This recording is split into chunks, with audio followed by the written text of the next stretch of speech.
I'm not the type of person to come on social media and, just put my business out there and, um, you know, just talk, and counteract everything that people say and reply to people comments and all that stuff. But this thing been lingering in the media for too long, too long. My silence not helping. I was figure I would just stay quiet, just stay out of this, and it would go away. But at the end of the day, even if it go away, people will still have it in the back of their head and say, "Yo, Asafa is this person, and Asafa don't take care of his kids and all that stuff." And who's supposed to come forward and clear up this? They're not gonna do it because this is the type of things they like. They thrive off social media, negativity, and all of these things. So they're not gonna come forward and clear this situation, clear my name, because Asafa going like him too perfect, and Asafa going like him this and that. So this is, you understand? So the media have it to say that. Firstly, media have it to say that my daughter's mother is my ex. Please stop saying that she's my ex. She's not my ex. She's the mother of my child. She's not my ex. We weren't a couple. We weren't together. We weren't boyfriend and girlfriend. So please stop labeling the situation as ex. You understand? I've done things in the past. I was never innocent. I was never an innocent person. I've done things in the past, and I got two beautiful children from my past, and I love them to death. I take care of them fully. They're not suffering, or them not suffer. My kids are quite fine.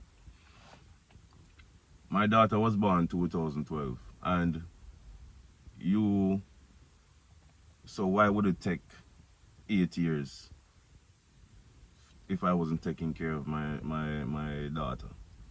If I was not there for my daughter, if I was not taking care of my daughter, why would it take 8 years for anybody to say anything about it?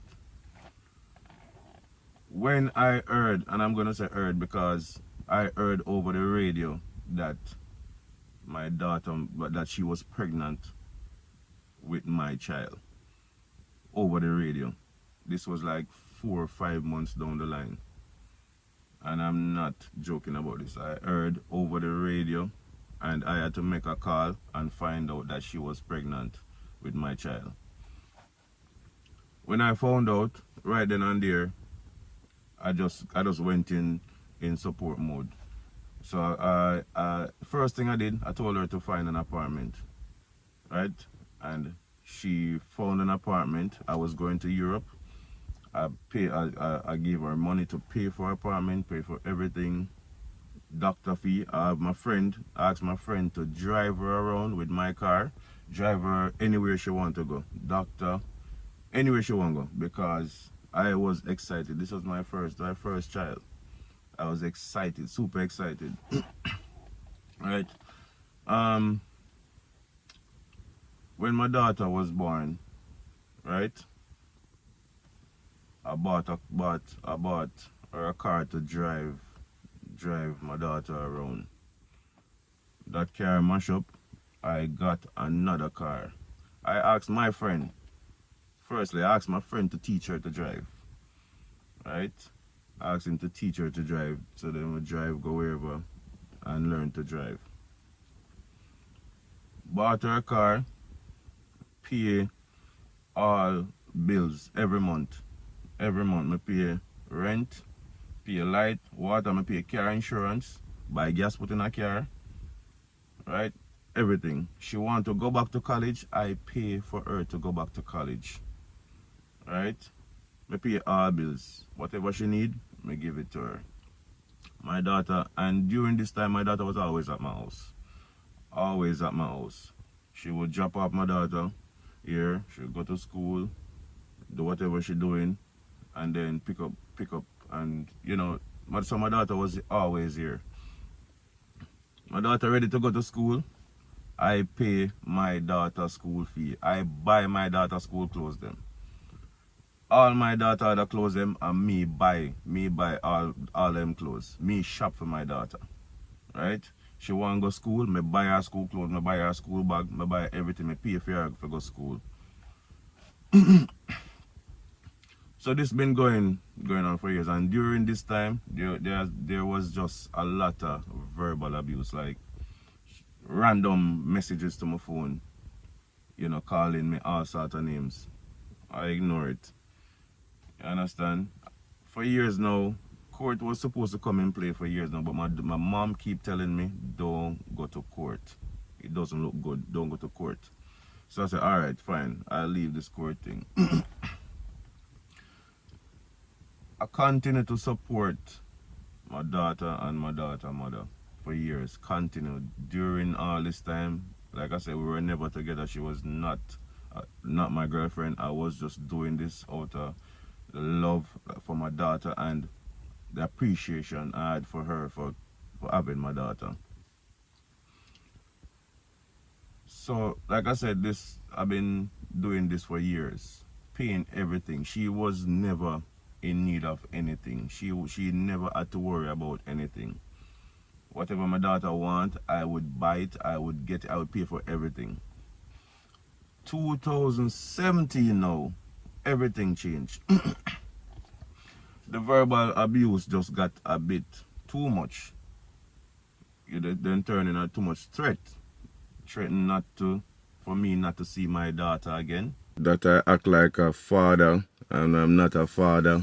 Threatening to change my daughter's last name and telling me that I've never done anything for my child. Never ever done nothing for my child. So I'm like, what? I've never done anything for my child? That don't make sense. None of this makes sense. Where is this coming from? Anyway, guys, so I cut back. I cut back when she made that statement that I was never taking care of my child. I was never there for not doing anything for my child. I cut back on everything. I'm not going to go into details. I was cut back on everything. So we came to an agreement. You know, she came up with the figure, with the amount of money that she wanted per month. She said she wanted $25,000 a month. So I gave her $25,000 a month. Half a school fee, boom, fine. So this been going on for a while. And my daughter was practically living at my house during all this time. My daughter was living at pretty much living at my house. My daughter was at my parents' house pretty much all the time. Right?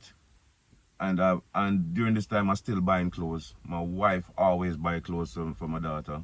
Daughter was never in need of no clothes. She never had the need to buy no clothes for my daughter. My daughter always have clothes. Me always have buy clothes, buy way too much clothes, buy clothes way big so she can grow in them.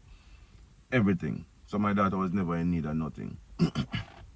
And I didn't come on here to look like no fool. But if I have to look like a fool to put my point across, then I will do it. You understand? This has been going on for years. It reached to a point where I cannot communicate with her. I could not communicate with her. So she started communicating through my wife. So she would text my wife, hey, I'm going to drop off my daughter now. Fine. Whatever she needs, she would text my wife, because I could not have a conversation with her because it was too much disrespect that I couldn't deal with. It would be between my wife and my mom. She would text my mom or that she's gonna drop off my daughter, or text my wife. If she don't get my wife, she texts my mom. So that's where the communication was. I was never communicating with her. So, and like I said, my daughter practically lived at my house Monday to Friday. Monday to Friday. I have my daughter, I take her to school, I pick her up from school, and then Friday her mom would pick her up from school and then drop her off back Sunday. So how all of this court thing came about, I'm gonna try and cut this right now. Just cut it right here, because I can't bother with talking about this thing. And it kind of hurt me, because even my friends questioning the situation, and they have been around and they know the situation and know everything, and it kind of cut me deep when I hear people who around me questioning the situation. I mean, yeah, it don't look good, but you know, what I've been doing, and you know everything, and you shouldn't question me. You understand? But people who know, they know. You get me? Where all of this start now? Last year in the COVID time, I gave her the child support. The day I gave her the child support, she took my daughter to my parents. Right? My daughter was at my parents for 2 weeks, 2 3 weeks. Then she went for my daughter, take her back after 2 3 days. Take her back to my parents after 2 3 days. Right? So after she took her back to my parents, my daughter was there for practically 2 months. When she went back for my daughter, the next morning she took my daughter to my house, because online schooling started. So my daughter was at my house doing school Monday to Friday, every week, Monday to Friday. Then she asked me for child support. So I said, why do you need child support? My daughter was at my parents all the time. My daughter was at my house and my parents' house. Why do you need child support? You understand? My daughter was at my parents at the house that I provided for my parents, and money that I provided for my parents. You understand? My parents was taking care of my daughter. Why do you need the child support? And that's when everything started. I go and take it to court. I go and this and that and where, right? So when people say I don't take care of my daughter, and I see all of this thing going on in media, it kind of cut me deep. And I'm just always a quiet person. Asafa now go talk. So me just say anything about him, or me do whatever. Him not go say nothing. Him not go talk. Him not go do anything. But if you guys believe I'm a deadbeat dad, then continue to believe that. Whoever, all the loyal people who know facts and know the truth, it's up to you. But I just wanted to shed some light on this situation, because that's been going on for too long, and I just can't bother with it. And people say the same thing about my son as well. You understand? My son lives with my parents. You understand? I take care of that entire household. You understand? I bought that house. I pay for. I do everything. So when people, my son has been living with my parents from him was 1 year old. Was one. From him at one. From before him can talk. From before him can walk. He has been living with my parents, and my parents was the one who offered to take care of him, because my son was going to live with me, and my mom said, no, you cannot manage him, because you're going to be training, you're going to be traveling all over the place, so let us take care of him for you. Just let us take care of him for you. So that's how my son lives with my parents. So people hate you for many reasons. People just dislike you for many reasons. Hate is a strong word, so let me say dislike. People dislike you for many reasons. Maybe it's the way you talk. Maybe it's your success. Maybe how you look. Maybe nose too big. For many reasons. People just dislike you for many reasons. You understand? For me, I don't know what it is. But people dislike it because you're going too perfect. I never tell anybody that I was perfect. You understand? People just assume I'm perfect. You understand? And I don't want to be perfect. You know, let me just stop it right here and hope this open up a lot of people's eyes